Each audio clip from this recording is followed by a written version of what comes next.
Tessa Rahman yang akan menyampaikan mengenai knowledge transfer dan best management practice sharing for our potato farmer. Waktu dan tempat dipersilahkan Pak Tessa. Baik, terima kasih Pak Abdullah. Bisa dengar suara saya, Pak? Ya, jelas. Baik, terima kasih. Assalamualaikum warahmatullahi wabarakatuh. Selamat sore, salam sejahtera untuk kita semua.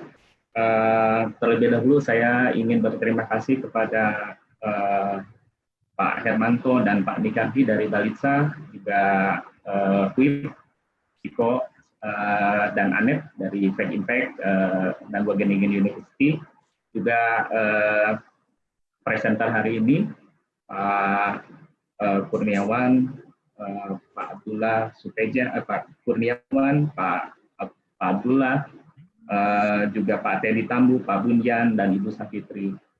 Baik, sebelum saya mulai sesi dari PT Yara Indonesia, saya ingin memperkenalkan diri ya. Saya Tessa Rahman dari Yara Indonesia, di mana Yara ini adalah salah satu input produser ya yang bergerak dalam industri pupuk. Jadi kita adalah pabrikan pupuk atau produsen pupuk yang base-nya di Norwegia, di Eropa. Dan Bapak Ibu, terima kasih for this occasion. I would like to thank to Wageningen University and Fact Impact Project to extend the project in Indonesia to involve us, Yara Indonesia, because as we know, you all have same partnership in Tanzania, if I'm not mistaken, for this same project, yeah. So thank you for you to bring it to involve us and to be in the training, of course. Ya, Bapak Ibu sekalian, terima kasih. Ini adalah sesi terakhir. Silakan Pak Abdullah ke slide selanjutnya. Jadi Bapak Ibu sekalian, apa yang kita pelajari dari training atau apa yang kami sebagai Yara Indonesia adalah bagian dari salah satu stakeholder yang ikut bergabung di dalam mempelajari tentang ini dalam training yang sangat simultan ya. Saya rasa hampir 2 tahun totalnya, dan kita benar-benar mendapatkan banyak pengalaman yang bagus sekali ya, terutama karena kentang adalah salah satu tanaman utama bagi Yara Indonesia, selain ada 7 tanaman lainnya yang kita fokuskan di Indonesia. Jadi kita banyak sekali mendapatkan informasi yang lebih detail dan komprehensif tentunya, dan juga kita bisa membawa informasi ini menjadi salah satu nilai tambah atau value added terhadap solusi kita dalam kita meraih petani atau memperkenalkan solusi kita kepada petani, yang diantaranya tadi sudah banyak dibahas oleh para pembicara kita hari ini ya, terutama dalam memilih good quality seed ya. Jelas bahwa quality seed adalah hal yang utama sebelum kita berbicara hal lainnya. Jadi kita ingatkan selalu bahwa para petani yang terkoneksi dengan kita itu untuk selalu menggunakan benih yang berkualitas. Dan berikutnya adalah apa yang kita dapatkan di sesi training itu tentunya adalah bagaimana kita mendapatkan informasi yang sangat detail mengenai production practice atau prakteknya ya, praktek dalam budidaya tanaman kentang itu sendiri. Nah, mungkin ini yang kita bisa sangat ambil adalah mengenai jarak tanam, jumlah berapa untuk yang ideal untuk benih produksi ya, untuk produksi kentang konsumsi dan untuk kentang benih, itu ada hitungannya, dan kita juga sudah sangat paham untuk itu, sehingga kita bisa scale up, kita bisa sampaikan kepada petani best practice-nya. Tentunya berikutnya adalah mengenai pemupukan yang berimbang, yang baik. Sangatlah senang dari sisi kita ya untuk mendapatkan informasi dari eksternal, dari lembaga yang betul-betul independen yang melihat nutrisi dari sisi mereka, dan kita mendapat wawasan yang banyak juga, terutama karena kita memang berkecimpung di dunia pupuk atau dunia nutrisi tanaman, memperkaya hasanah kita untuk melihat dari sudut pandang yang lain. Nah, berikutnya yang kita dapatkan adalah mengenai pest management, integrated pest management. Jadi berbagai skenario yang kita bisa dapatkan tanpa mungkin kita 100% bergantung kepada chemical solution atau bahan kimia ya. Bahan kimia adalah salah satu alternatif, tetapi kita lihat dari perspektif lain, dari pest management yang lain yang lebih ramah lingkungan. Lalu berikutnya adalah bagaimana kita melihat aspek kualitas dan post-harvest management. Jadi pengolahan pasca panen ya, di mana yang kita tahu sebelumnya kita hanya tahu bahwa susut produksi atau susut bobot itu disebabkan oleh faktor-faktor internal ya, terkait nutrisi dan lain sebagainya. Ternyata hal lainnya yang mempengaruhi susut bobot hasil panen itu lebih besar dari yang sangat besar adalah dari pasca panen. Bagaimana kita menghandling panen kentang, dan bagaimana ada pelukaan, sprouting, itu sangat mengurangi bobot kentang pada akhirnya. Nah, silahkan Pak, boleh ke slide selanjutnya.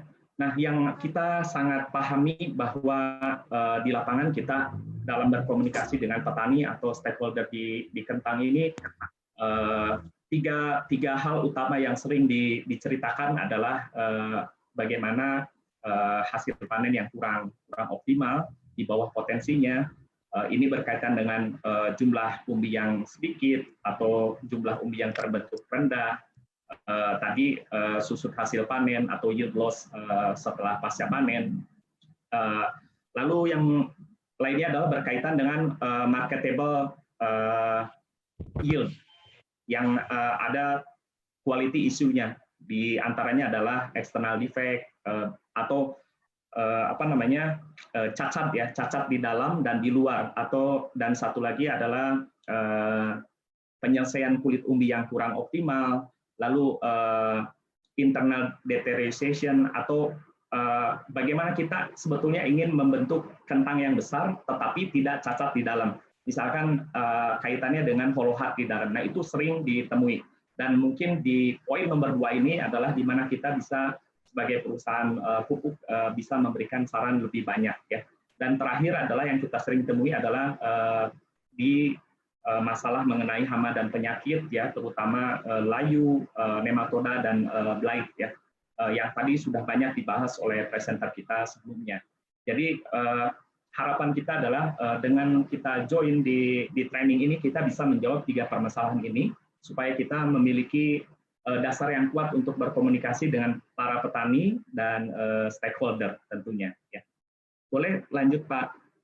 Nah, Bapak Ibu sekalian, bahwa Yara Indonesia. Waktunya 5 menit lagi ya Pak Tessa. Baik. Jadi kami sangat fokus pada aktivitas di level petani yang kita sebut sebagai farmer centric ya. Sangat-sangat core-nya adalah petani, di mana kita bisa menyampaikan, berinteraksi dan mengedukasi petani ya. Ada beberapa hal yang kita dapatkan informasi ini kita tuangkan dalam aktivitas-aktivitas farmer centric ini. Ada crop clinic, demo plot komersial, farmers meeting, farmer field day, Facebook live webinar, dan internal team training. Nah, Bapak Ibu, seperti kita tahu bahwa kita dalam kondisi pandemi ini semua memang sekarang dimitigasi ke arah platform online atau digital. Jadi kita memang memerlukan banyak informasi tambahan, apa yang bisa memperkaya hasanah kita untuk bisa kita tetap menjawab permasalahan, atau kita bisa menjadi bagian dari solusi tersebut. Oke, boleh ke slide selanjutnya. Nah, Bapak Ibu, jika nanti Bapak Ibu melihat ya ada tenda seperti ini di daerah sentra pertanian dan ada logo Yara, ini adalah crop clinic, di mana di sini adalah tempatnya untuk berkonsultasi, berinteraksi dan diskusi ya. Jadi di dalamnya ada inovasi, teknologi, dan informasi yang disampaikan. Ya, para petani juga boleh membawa sampel tanaman atau tanah untuk dicek pH-nya. Kita punya metode untuk mengukur pH on the spot ya, dengan membawa sampelnya. Dan itu sangat visual sekali. Jadi biasanya petani sangat tertarik karena bisa melihat perbedaan warna dan kita bisa cocokkan pH-nya. Lalu dari situ kita bisa interaksikan, kita terjemahkan apa di pH berapa itu bagaimana ketersediaan unsur hara dan berapa jumlah kapur yang diperlukan untuk menaikkan pH tersebut. 3 menit lagi ya Pak. Oke. 3 menit lagi. Pak Abdullah boleh klik lagi. Nah di demo plot adalah salah satu aktivitas kita di mana kita menguji cobakan program pemupukan kita dengan terlebih dahulu kita mengambil atau mempelajari histori dari tanaman tersebut ya, mengimplementasikan apa yang kita tahu pada semua demo ini. Jadi biasanya luasannya minimal 1.000 meter ya, 1.000 meter. Lalu demo plot ini sampai panen ya, dari awal tanam sampai panen, dan kita punya parameter yang sudah disetujui atau dari petani memberikan input ke kita apa yang ingin mereka pahami lebih atau apa yang ingin mereka buktikan. Nah, biasanya demo plot komersial ini di follow up, diikuti dengan farmers meeting atau field trip dan field day. Boleh klik lagi Pak. Nah, berikutnya adalah farmers meeting dan field day. Ini adalah puncak dari acara demo plot yang kita pandang memang relevan ya dan cocok. Tentunya semua aktivitas ini adalah menggunakan in current situation pada saat ini menggunakan protokol COVID-19 ya. Jadi semuanya dari jumlah petani dan lain sebagainya direduksi dan diimplementasikan protokol yang baik. Nah, tentunya di sini kita perlihatkan lebih detail hasilnya dan bagaimana perhitungan ekonominya kepada para petani untuk mereka lebih yakin. Oke, klik lagi Bapak Ibu.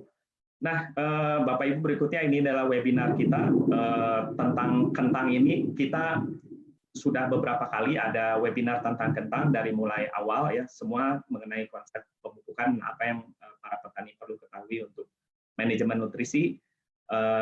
Kita sesuaikan dengan jadwal tanam. Jadi kita sesuaikan dengan jadwal tanam yang relevan, yang memang terjadi ya, yang sedang dilakukan oleh petani.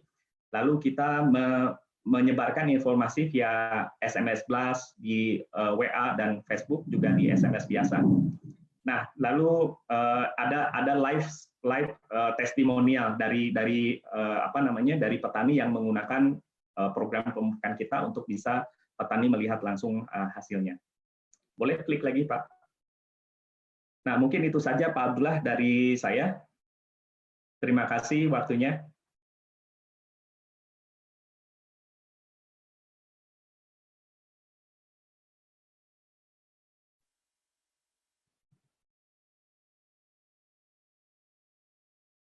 Pak Abdullah masih mute, Pak.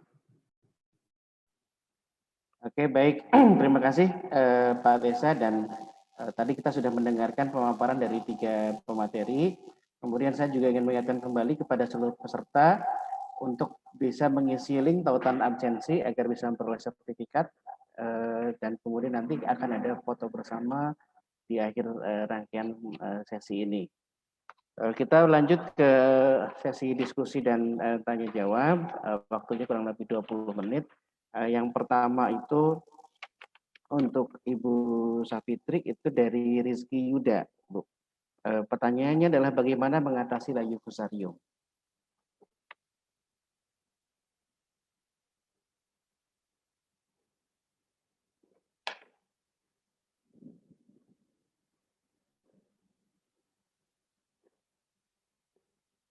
Oke, baik. Bu Safitri, apakah mendengar pertanyaannya, Bu? Ya, Baik Pak, terima kasih. Ya, untuk mengatasi layu fusarium. Nah, mungkin yang saya tanyakan ini kan sebetulnya komprehensif ya tindakannya. Tanamannya umur berapa? Nah, itu juga akan menentukan karena fusarium dari golongan Ascomycota itu kalau kita mau mengendalikan tindakan tanamannya umur berapa, Mas Yuda? Karena nanti kalau menentukan bahan aktif yang bisa digunakan untuk diaplikasikan ke tanaman itu juga bergantung dari umur tanaman. Jadi kalau misalnya tanamannya itu masih muda, barangkali nanti bisa ada pemilihan bahan aktif yang bisa kita gunakan. Jadi penjelasannya agak panjang ini Pak. Jadi nanti begini aja. Untuk fusarium yang pasti kalau tanamannya sudah mati, sudah layu, otomatis kan berarti sumber inokulumnya kan harus kita musnahkan. Kita ambil, kita cabut, jangan sampai dia di situ menjadi sumber inokulum untuk tanaman yang lain. Terus yang kedua, untuk kuratif jika kurang dari 21 hari umur tanamannya, barangkali kita bisa menggunakan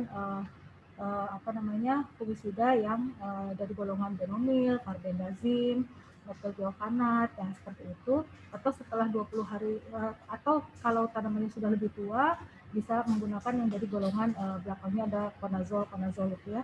Terus kemudian kita bisa pakai azoxystrobin atau pilaprostrobin, nah itu bisa digunakan. Nah mungkin saya kira dari Pak Bunyan bisa menambahkan barangkali punya pengalaman dengan fusarium di tanaman kentang. Ya, baik, mungkin bisa ditambahkan barangkali Pak Bunyan Ismail. Maaf ya, ini agak putus-putus suaranya. Jadi untuk layu fusarium ya sebaiknya dicegah bukan ditanggulangi, karena kalau udah ada ya dicabut saja, dibuang. Jadi dicegahnya layu fusarium pertama kan tadi dibahas di awal, benihnya mesti bagus. Terus naikin pH. Jadi kalau jamur bakteri kan di pH rendah, naikin pH minimal ke 6 atau 5,5 sampai 6,5. Terus kalau ketemu tanaman yang kena layu fusarium dicabut, dibuang. Terus fungisida juga ada, nanti aplikasi fungisida bisa dicari fungisida apa yang bisa mengendalikan, nanti diberi seed treatment pas waktu penanaman, nanti seed treatment dengan fungisida, hindari pelukaan akar, nanti selain layu fusarium nanti ada layu jamur juga kalau karena ada pelukaan. Demikian mungkin dari saya tambahannya mengenai layu fusarium.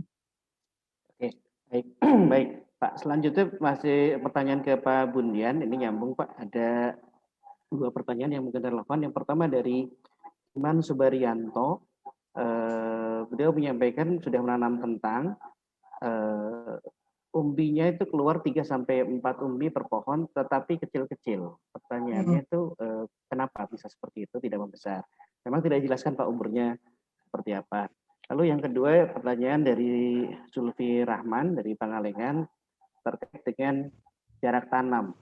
Jadi jarak tanam berapa yang optimal untuk menghasilkan umbi yang berukuran benih Pak, yang size M dan L-nya itu dominan. Itu mungkin Pak. Oke.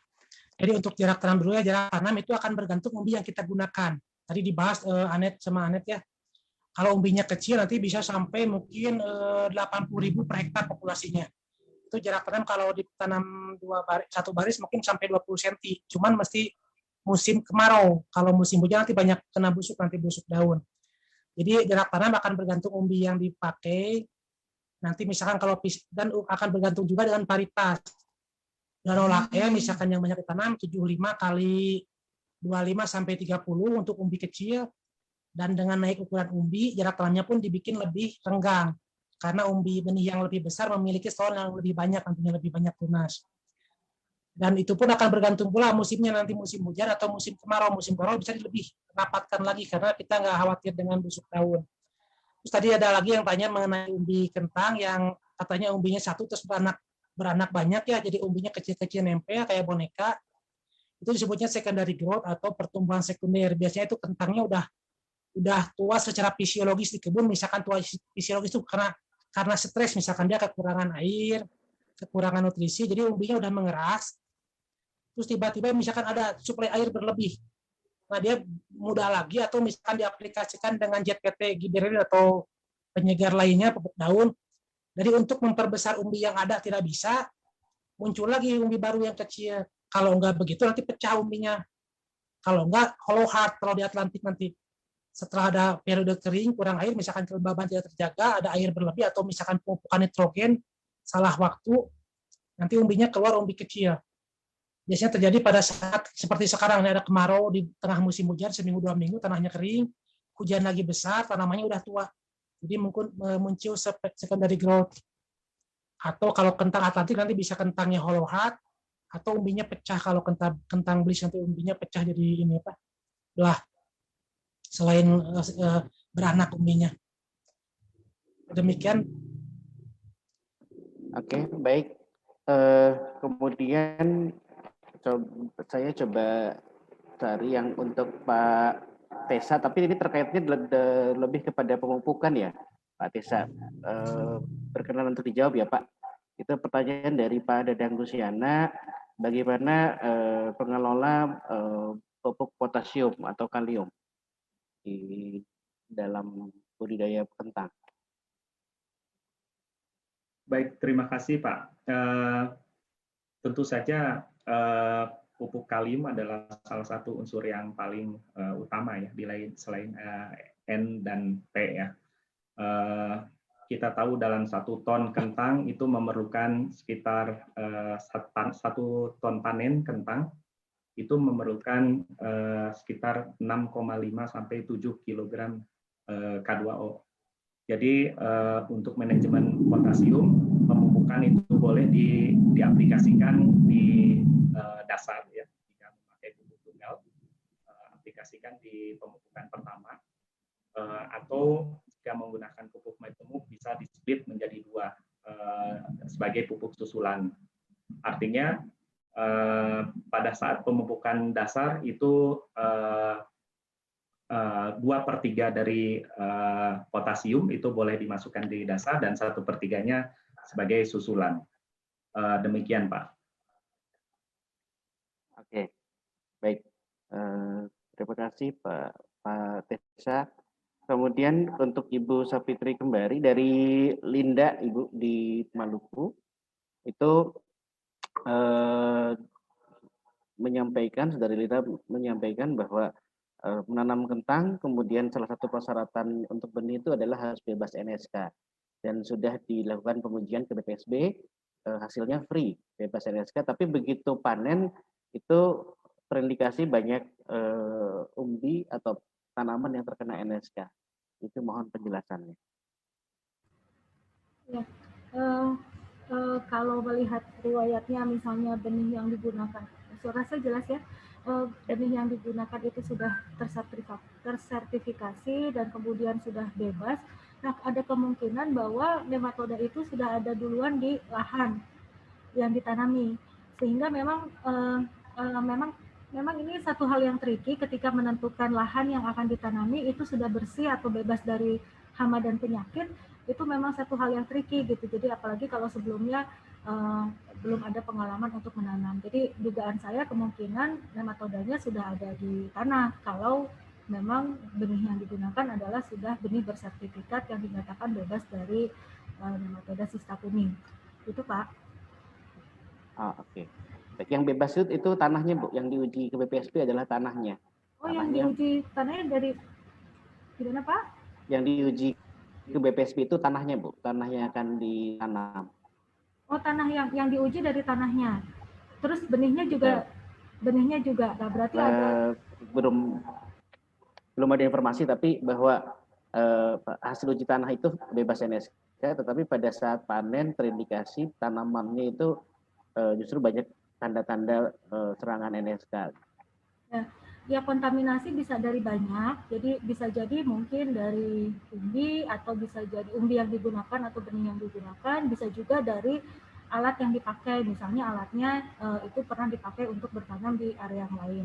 Sehingga memang dalam IPM ini banyak faktor yang harus diperhatikan, tidak saja area pertanaman. Kalau tadi lahannya sudah dipastikan bersih, nah berarti ada usaha lanjutan itu menjaga supaya tetap bersih, berarti dari alat, dari kemudian benih yang digunakan, terus kemudian proses monitoring selama berjalannya penanaman. Karena pasti sebelum semuanya, kan tadi setelah panen baru kelihatan bahwa ternyata ditemukan banyak sekali sisa nematode sisa kuning gitu ya. Jadi mestinya ada gejala-gejala yang ditunjukkan sebelum panen itu kalau tanamannya terindikasi terinfeksi oleh nematode sisa kuning. Begitu Pak.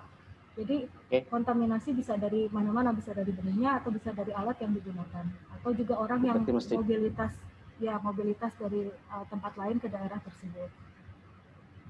Baik. Baik, selanjutnya ada pertanyaan lagi. Ini dari Pak Didi Kurnia Sandi untuk Pak Bundian. Tadi Pak Bundian menyampaikan di dalam materinya ada penanaman langsung ya dari kultur jaringan langsung ke lapangan Pak, open field. Nah itu pertanyaannya apakah bagus hasil panennya? Artinya mungkin bertanya apakah hasil panen yang penanaman dari kultur jaringan ke open field itu sama bagusnya dengan penanaman yang normal Pak, umbi ke atau G1 ke G2 seperti itu. Silakan Pak Buni. Masih mute Pak. Terima kasih Pak Abdullah. Jadi untuk penanaman langsung tissue culture ke lapangan kita udah mencobanya dari tahun 2005 ya. Udah 16 tahun yang lalu dicoba waktu itu karena ternyata agak repot, jadi akhirnya kita fokus lagi ke produksi G0, ke G1, ke G2. Tapi sekarang karena kita butuh cepat, misalkan G2, dan sekarang udah banyak dikembangkan di Pangalengan sejak beberapa tahun terakhir, juga di daerah Medan, daerah Dieng juga. Jadi kendalanya itu, kalau musim kemarau akan susah dilakukan karena tanaman tidak memiliki cadangan makanan dan tidak cukup air. Jadi kalau tanam nanti kalau kemarau nanti langsung gosong mati. Nah, itu memungkinkan dilakukan pada musim hujan. Tanam, hujan basah cukup lembab tanahnya, terus karena tanamannya tidak memiliki cadangan makanan dari umbi, jadi mesti dilakukan beberapa kali pengocoran nutrisi dan pemberian nutrisi foliar untuk mengejar pertumbuhan awalnya biar cepat. Adapun hasilnya nanti akan tergantung bagaimana kita perlakuannya di lapangan. Kalau perlakuannya bagus, alhamdulillah kita ya sampai ada 60-80 butir per pohon umbi ukuran mini, jadi ukuran benih semua. Dari penanaman plantlet langsung ke lapangan, dan itu bisa disertifikasi karena udah bisa itu jadi G2 langsung. Dan adapun nanti misalkan anakannya bagus atau tidak akan sangat berpengaruh daripada penyiapan plantletnya nanti. Apakah plantletnya disiapkan di ruang kedap serangga yang bebas virus atau disiapkan di luar? Terus bagaimana kita menjaga supaya tanamannya tetap mulus, nggak kena virus, nggak kena penyakit, supaya nanti kesananya produksi benih anakannya bagus. Tapi alhamdulillah selama ini kita lebih banyak yang berhasilnya daripada yang gagalnya dari produksi plantlet langsung ke lapangan, dan anaknya pun, anakan G2-nya pun bagus performanya di lapangan. Demikian Pak, jadi yang perlu diperhatikan nanti kecukupan air dan nutrisi di awalnya itu. Jadi kita juga tidak menanam musim kemarau, dan di awal kita beri beberapa kali pengocoran, dan dibeli juga nutrisi foliar biar cepat nutup tanamannya. Demikian. Oke, baik, terima kasih Pak Bunian. Selanjutnya ini tadi pertanyaan awal terkait dengan pemupukan, kembali ke Yara ya mungkin Pak. Ini Pak Tessa dari Ricardo Paningotan Tajakuku Pak. Seberapa besar efek klorida yang berasal dari pupuk KCl atau sumber K dan amonium klorida sumber N terhadap kualitas panen kentang? Juga terkait penyakit akar, apakah mikoriza bisa membantu preventifnya? Baik Pak, terima kasih. Pak boleh ulangi pertanyaannya yang pertama? Yang pertama itu amonium, yang ya, ada amonium. Seberapa besar efek klorida yang berasal dari pupuk KCl atau sumber K dan amonium klorida atau sumber N terhadap kualitas panen kentang? Baik Pak, terima kasih. Oke, Bapak-bapak, terima kasih atas pertanyaannya. Jadi ada dua pendapat ya. Kalau dari buku Potato Signal itu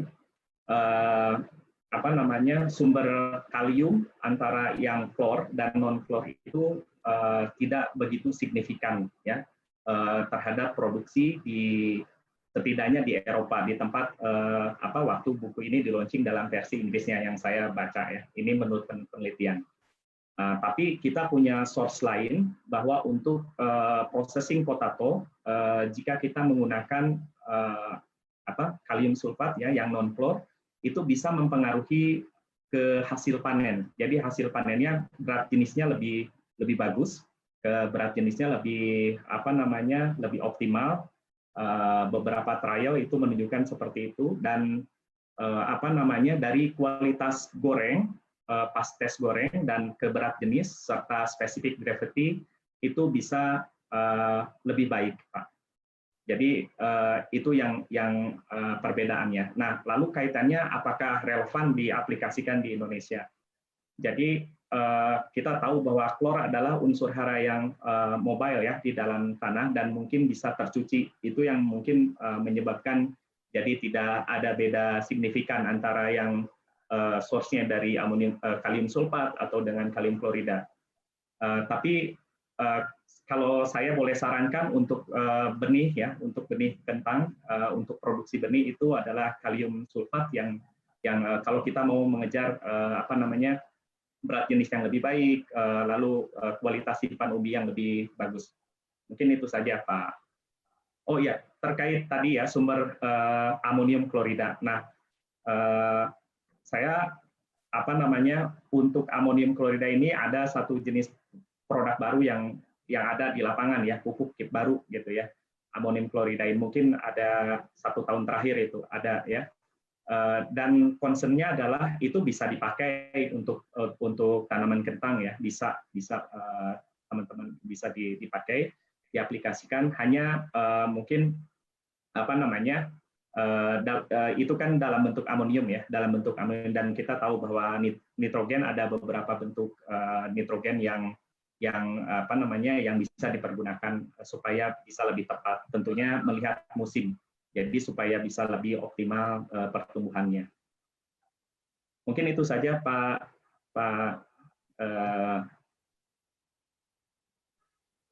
Abdullah. Ya. Oke, baik Pak Tessa, terima kasih. Terima kasih Bu Safitri, Pak Bunil Ismail, Pak Tessa. Karena waktu yang membatasi kita, maka sesi kedua ini kita akhiri. Dan bagi pertanyaan-pertanyaan yang belum dijawab, nanti mungkin oleh panitia akan disampaikan melalui kanal Yayasan Bina Sejahtera ataupun Fake Impact. Silahkan nanti diikuti. Untuk selanjutnya saya kembalikan kepada panitia. Terima kasih. Selamat sore.